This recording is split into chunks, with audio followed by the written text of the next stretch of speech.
L'écran. Aujourd'hui, on s'intéresse à une plante, le basilic, dont les feuilles parfument nos plats tout l'été, mais on délaisse à tort ces fleurs qui montent en fin de saison et qui sont comestibles. Exemple en Haute-Garonne avec Isabelle de Lyon et Mélior Mouama. Tête pointée vers le soleil, la fleur de basilic est aussi discrète que puissante. Elle concentre les arômes de la plante, conserve son parfum, donne une saveur subtile aux plats qu'elle accompagne, partenaire idéal d'un festival de verdure.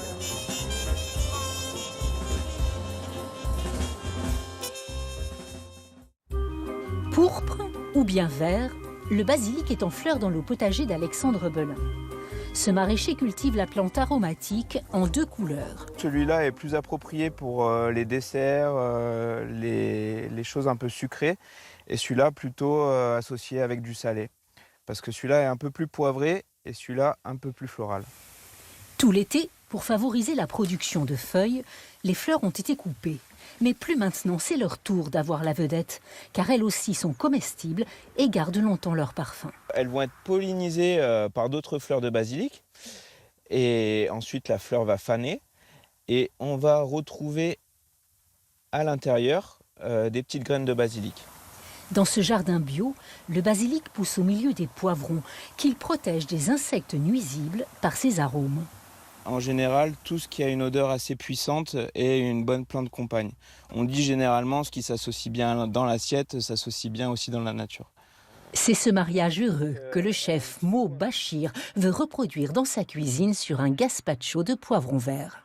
Et je vais faire une petite crème montée comme un cappuccino en fait au basilic. Donc je vais faire avec des petites fleurs en fait. Dans un peu d'eau, les poivrons sont recouverts de belles poignées de basilic, fleurs et feuilles associées. Et en plus c'est une feuille qui est un petit peu grasse, donc voilà, ça va donner un petit peu l'onctuosité. Ajoutez de fines tranches de haddock fumé, du sésame noir, de l'anis vert et de l'origan et une touche d'huile d'olive. C'est parti pour 10 minutes de cuisson. T'as senti l'odeur du basilic et du haddock fumé là? Il faut mixer les ingrédients mais en dosant le bouillon pour que le tout ne soit pas trop liquide.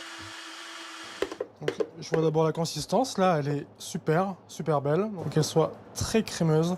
Le gazpacho doit refroidir. Le temps pour notre maraîcher de rejoindre Toulouse. Juste avant de le servir, le chef monte de la crème liquide avec du basilic cru. Là on le sent vraiment très fort. C'est bien. Ah bah oui, c'est trop bon.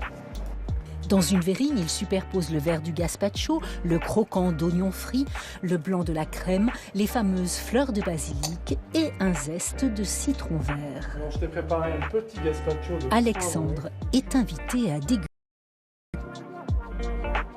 Ouais, c'est très bon. J'aime bien la petite note d'acidité sur la fin.